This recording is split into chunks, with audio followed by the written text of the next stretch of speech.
Amigas e amigos, chama a atenção esse alinhamento do vice-presidente da República, o general Hamilton Mourão, com a agenda do dito super-ministro da Economia, o Paulo Guedes, com características diferentes.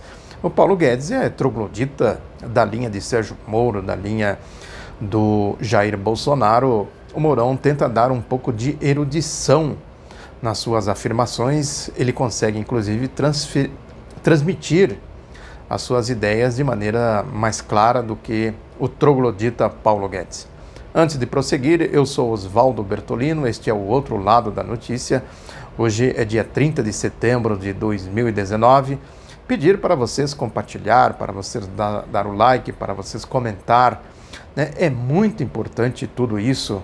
Um simples gesto de vocês ajuda muito na difusão do outro lado da notícia. Como eu sempre digo, né, o interesse não é meu, né, o interesse é maior, né, o sentido de furar o bloqueio da mídia, o cartel mafioso midiático, essa ditadura midiática. Enfim, eu reforço aqui o pedido para vocês. Bem-vindas, bem-vindos ao outro lado da notícia. Eu estava ouvindo a palestra do general Mourão, ele falando no Clube Militar.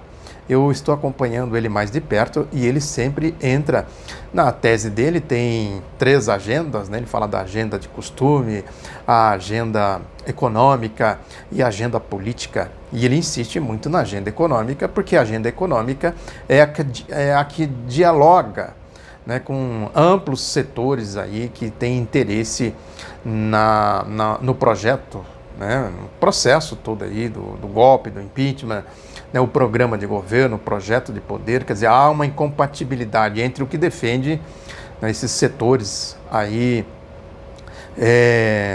da chamada economia real, né, e a agenda, né, os comportamentos do grupo do Bolsonaro, da facção do Bolsonaro. Há, inclusive, divergências, né, na forma como os trogloditas, os bandidos criminosos da Operação Lava Jato atuam, né, basta ver como agem aí os editoriais da Folha, às vezes, né, com a Folha cheia de salamaleques, o Estadão mais claro, né, e o Grupo Globo apoiando, né, porque o Globo certamente é dessa facção, né, a história que eu sempre digo aqui, que a Operação Lava Jato é cria do Grupo Globo, são os mentores intelectuais do Grupo Globo, da Operação Lava Jato é a turma do Grupo Globo, os cabeças, evidentemente. E o Mourão disse, entre outras coisas, vejam o ardil. Ele disse que, né, o grande problema do país é que se gasta mais do que arrecada. O velho discurso ultraliberal, o velho discurso neoliberal, quer dizer, o país arrecada o seu bolo orçamentário, está gastando mais do que está entrando. E, segundo ele, na fala do Mourão, o problema vem de onde? Da Constituição de 1988. Interessante esse ponto de vista do Mourão. Na lógica do Paulo Guedes, exatamente a lógica dos neoliberais, do Wall Street, né, dessa facção do golpe. Na lógica deles, a Constituição tem que ser totalmente retalhada. O Estado de Direito, o Estado Democrático de Direito, na visão deles, eu já comentei isso aqui também, é um Estado que atenda os interesses deles exclusivamente. Ou seja, transformar a Constituição em algo ditatorial. Ele diz que tem que desvincular, né, as verbas orçamentárias da educação, da saúde, etc., de infraestrutura, né, deixar tudo na mão do Paulo Guedes. Deixar na mão do Paulo Guedes é entregar a chave do galinheiro na mão das raposas, ou da raposa, no caso do lobo, no caso do lobo, né, o lobo de Wall Street. Né? Aí ele disse, o general Mourão, que a Constituição estabeleceu um estado de bem-estar social de níveis da Suécia, sem prever os recursos para abastecer esse estado de bem-estar social da Suécia. É necessário fazer algumas comparações, é necessário pesquisar, por exemplo, qual é o PIB da Suécia, qual é a renda per capita da Suécia, que tem uma diferença aí, né? Esse problema de renda per capita, ela é uma forma de se manipular a distribuição de renda. O Walter Barelli, falecido recentemente, que foi presidente do Diese por muito tempo, acho que foi um dos criadores do Diese, ainda na época do regime militar, que ele falava dessa história. Ele usava o exemplo de um frango. Se duas pessoas vão comer um frango, né, na teoria, cada uma comeu a metade. Na distribuição da renda do Brasil, na verdade, né, uma pessoa comeu quase todo o frango, outra ficou lá com o pescoço, né, com a carne de pescoço. Então a renda per capita acaba maquiando a distribuição de renda. Mas a questão é que precisa comparar qual é a renda da Suécia e a renda brasileira. É o tamanho, o potencial que tem a Suécia e o potencial que tem o Brasil. Onde está a diferença da Suécia e do Brasil? Exatamente na política do Estado de bem-estar social. Ou seja, a garantia pelo Estado da distribuição da renda, né, da distribuição do orçamento. O que o general Mourão disse é exatamente o contrário do que acontece na Suécia. Ou seja, pegar o orçamento, né, desvincular, descarimbar no linguajar dele, tiraram a verba vem carimbada. E essa aqui é para a educação, essa aqui é para a saúde, essa aqui é para a infraestrutura, esta é para a previdência e etc. O que ele quer fazer? Tira todos os carimbos, entrega tudo na mão do lobo de Wall Street e o lobo do Wall Street entrega na mão dos outros lobos. Olha a perversidade da coisa, só que ele fala de uma maneira, né, que dá a interpretação para o incauto, para o desavisado, de que ele tem razão. Cadê o dinheiro para administrar tudo isso? Para administrar o SUS, administrar, né, os direitos trabalhistas, os direitos previdenciários, a licença maternidade, os capítulos 7º e 8º da Constituição, essas coisas todas. De onde viria esse dinheiro? Acontece que tem um carimbo que eles botaram maior no orçamento, né? Esse é o ponto essencial da coisa que ele não fala. Ele quer descarimbar tudo para carimbar a parte do orçamento que vai para onde? Para o lobo de Wall Street. Quer carimbo maior do que esse? Aquilo ali é uma caixa preta.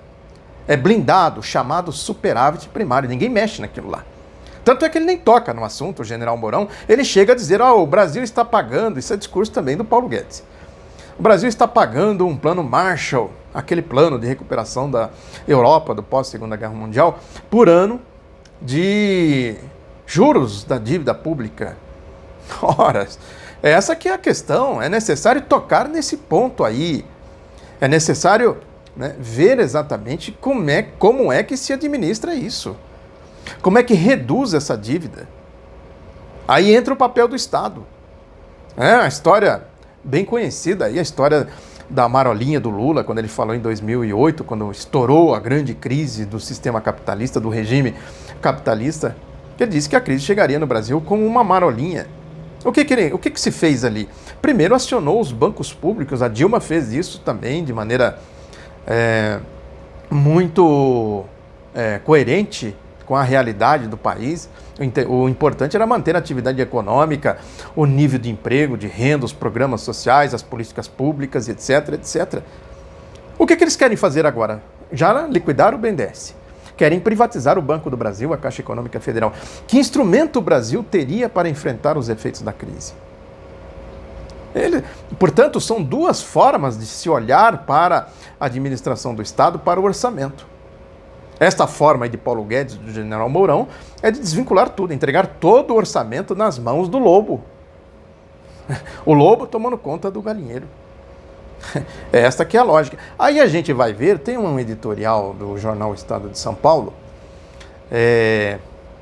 que fala exatamente desse sentimento difuso, né, que se estabeleceu, parte aqui de uma pesquisa do Instituto Ipsos, que o Instituto Ipsos fez uma pesquisa em âmbito mundial, né? Deixa eu recuperar aqui os dados desta pesquisa, e o Estadão já põe aí, faz uma interpretação absolutamente oportunista, né, dos dados da pesquisa, que a pesquisa diz que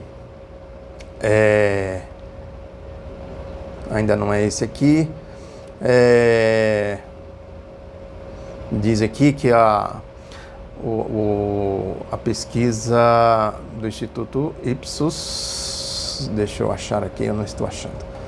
Só desculpem aí o atraso atrapalhado aqui.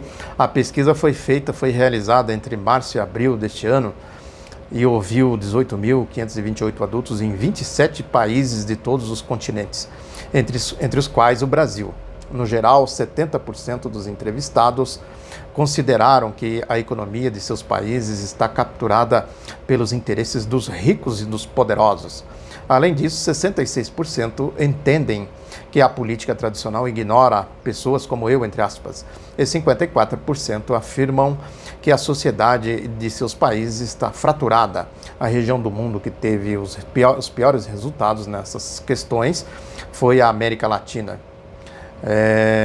Prossegue aqui ainda dizendo que no Brasil 78% dos entrevistados disseram ver a sociedade fraturada. O segundo índice mais alto entre os países pesquisados, fica atrás somente da Polônia com 84% e muito à frente nos Estados Unidos com 60%, país, desculpem, que tem apresentado forte polarização desde a campanha eleitoral à presidência que consagrou Donald Trump. Em 2016, ano do impeachment fraudulento, golpista, importante encaixar esse dado aqui, da presidenta Dilma Rousseff, 77% dos brasileiros disseram considerar a sociedade fraturada, ou seja, nada mudou de lá para cá. É significativa também a parcela de 75% dos brasileiros que consideram que a economia do país foi capturada pelos interesses dos ricos e dos poderosos, bem acima da média dos países pesquisados. Há 3 anos, 69% dos brasileiros tinham essa opinião. O recrudescimento desse sentimento provavelmente se explica pela persistência da estagnação econômica e do desemprego que afetam em cheio os humores de uma classe média que viu sua renda se deteriorar enquanto uma elite política, empresarial e estatal mantinha privilégios. Como resultado disso, 72% dos brasileiros disseram considerar que os partidos tradicionais e os políticos em geral não se importam com pessoas como eu, entre aspas, isto é, com os cidadãos comuns. Esta fatia da população, que era de 64% em 2018, tem sido o esteio dos demagogos, aí é o Estadão falando, né, que se apresentam como os únicos dispostos a dar ouvidos aos eleitores que se julgam esquecidos pelos políticos, né? O Estadão evidentemente defendendo aí a sua rapadura, né? A população, a pesquisa mostra isso claramente, os ricos e os poderosos se apropriaram da economia, do Estado, né? Esse sentimento que eu trabalho, produzo riqueza, e cadê a riqueza? Cadê o resultado disso? O Mourão mesmo falou na sua palestra, né? A gente paga 37% da carga do PIB, né? A carga tributária, não sei o quê. Cadê os resultados disso? É bom perguntar para ele, cadê os resultados disso? Pergunta para o Lobão de Wall Street onde estão os resultados disso. Quem está comendo o orçamento?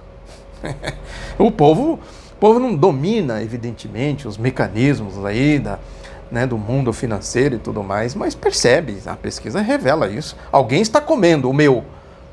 É o sistema, a lógica do sistema, que eu sempre digo aqui, a questão de classe, o motivo do golpe, enfim, prossegue aqui também dizendo que também está em expansão de 48% em 2016 para 53% neste ano, o percentual de brasileiros que, desencantados com a política e com os políticos, defende a atuação de um líder forte que esteja disposto a quebrar as regras.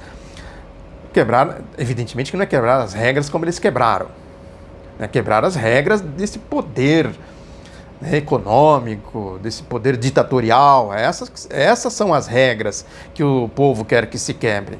Não é a regra democrática, ou pacto democrático de 88, como pregou o general Mourão, golpista, pregando o golpe contra a Constituição, pregando os interesses do Wall Street.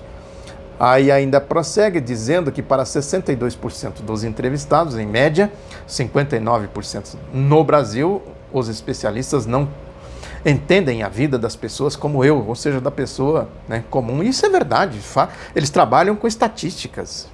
O Lula falou na entrevista que ele deu aí no canal do Nassif para o Luiz Gonzaga Beluso, e acho que é o Eduardo Moreira, não me recordo o nome do outro economista que estava lá falando com ele, ele falou exatamente isso. É preciso ir lá, ver a realidade do povo, não é só fazer estatísticas, ver o povo como número. Ver o povo como número significa exatamente isso, entregar a chave do galinheiro nas mãos do lobo de Wall Street. Ele sai por aí falando, como disse o general Mourão, né? Repito que o general Mourão procura pôr erudição no que ele fala, não fala com o linguajar de troglodita de Sérgio Moro, né, de Jair Bolsonaro e de Paulo Guedes. Eles são desclassificados, depravados, né? O general Mourão procura dar sofisticação, mas defendendo ideias de depravados e desclassificados, que é exatamente o pensamento da direita histórica, do projeto. Enfim, fala aqui também que, na média, 60% dos entrevistados disseram que os empregadores deveriam priorizar trabalhadores nacionais em detrimento dos imigrantes. Isso aí é resultado também da pregação midiática, né? A gente tem que desconsiderar, aliás, um número aí, né, relativamente baixo, se a gente considerar, né, o que é feito, o que é pregado, o que é dito sobre a questão da Venezuela, dos haitianos que chegam aqui no Brasil, né, lá nos Estados Unidos, a questão da fronteira, como eles tratam lá, na Europa, né, e tudo mais. Quer dizer, eles não conseguem ter um olhar mais global e sobre a natureza da crise, né, os elementos da crise, os elementos contidos na crise, como fez o Mourão, omitindo a essência do carimbo. Né, descarimba aqui para carimbar aqui. É isso. Vamos descarimbar tudo para lá para a gente carimbar tudo para cá. Também tem aqui um dado também de um outro editorial do jornal Estado de São Paulo que diz que a esperança perdida no governo Bolsonaro, fala dos 2 anos do governo Bolsonaro, mas na verdade não tem perspectiva nenhuma de melhora.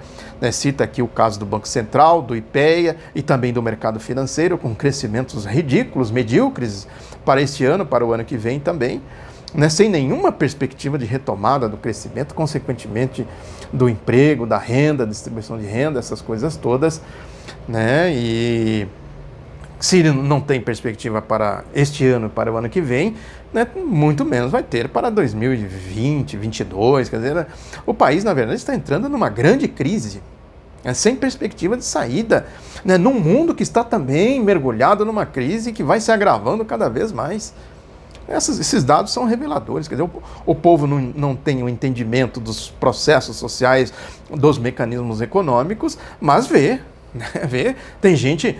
Né, veja aí o mercado de consumo dos ricaços, de automóveis, de imóveis, né, os restaurantes, etc, etc, etc. Como anda este mercado? Né, como vivem os lobos de Wall Street? O povo vê e o povo persegue isso. Né? E tem já, por outro lado, um editorial do Globo que também vai na mesma direção, falando no caso das eleições lá do Uruguai, né, que diz que a Frente Ampla do Uruguai avança em direitos e tropeça na economia. A obviedade do óbvio, né? Quer dizer, direitos... Aqui no governo Lula, Dilma foi isso. Né? Direitos e mais direitos, políticas públicas, direitos democráticos, né? A ampliação da democracia, liberdade para o povo se organizar, né? Reivindicar, participar, se inserir no Estado, no orçamento e tudo mais, né?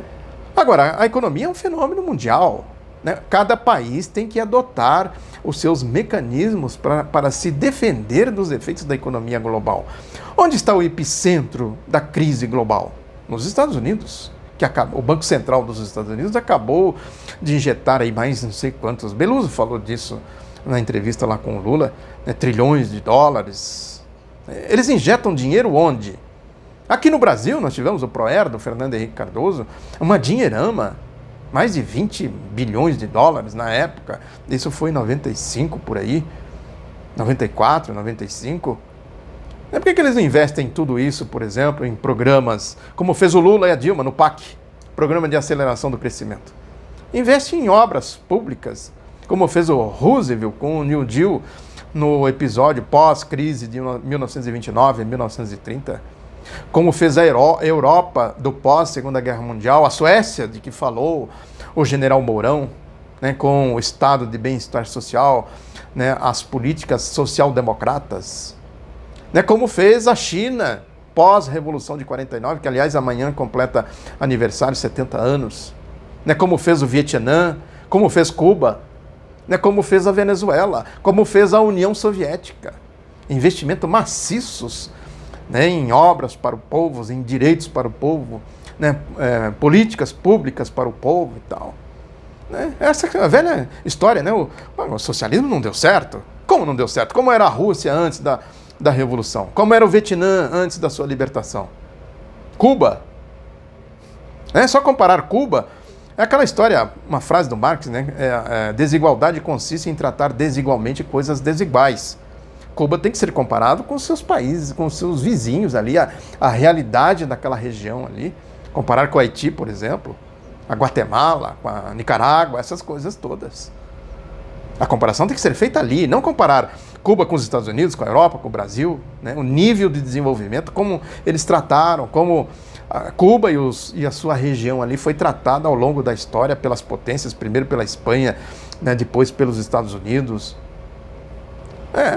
A Rússia dos czares, como era, né? O Vietnã, ocupado pela França, depois uma tentativa de ocupação pelo regime ditatorial dos Estados Unidos. A Coreia, a situação da Coreia. A Coreia enfrentou duas potências, né? O Japão e depois os Estados Unidos na Guerra da Coreia. A China e etc, etc. A social-democracia, que tem matriz socialista, sim. A lógica da social-democracia vem lá dos marxistas da Segunda Internacional, né? O que era a Europa antes e durante a Segunda Guerra Mundial e no que ela se transformou no pós-Segunda Guerra Mundial. Ou seja, o que houve foi um grande retrocesso histórico. A queda do muro de Berlim, o fim do bloco soviético. Evidente que eles tinham problemas internos, não souberam trabalhar esses problemas, não conseguiram enxergar as novas realidades, né? Tudo isso são críticas que foram feitas, né? Ao contrário da China, que se reciclou, se adaptou, né? E trouxe para o socialismo, né? Novos elementos, novas interpretações, novas teorias, novas realidades, mesmo o Vietnã, mesmo Cuba, né, pode-se dizer que se atrasou um pouco nisso também, no meu ponto de vista, mas também já está tratando de se modernizar, mesmo sofrendo, né, a guerra dos Estados Unidos, uma superpotência guerreando contra uma ilhinha que não tem recursos naturais, não tem nada, isolada ali, né, numa situação como aquela. Tudo isso precisa ser considerado. Quer dizer, quando a gente olha para o Mourão dizendo isso, é preciso buscar na história as referências, né, para chegar a uma conclusão fácil de que ele está mentindo. Ele está trabalhando, né, de maneira, como eu disse e repito, de maneira mais sofisticada, menos troglodita do que Bolsonaro, do que Sérgio Moro, do que Paulo Guedes, para apresentar os mesmos resultados e as mesmas propostas. Muito obrigado pela atenção, divulgue o Outro Lado da Notícia, eu sempre digo aqui, peço, reforço para clicar, comentar, se inscrever, né, e ajudar a divulgar o outro lado da notícia. Um abraço e até a próxima.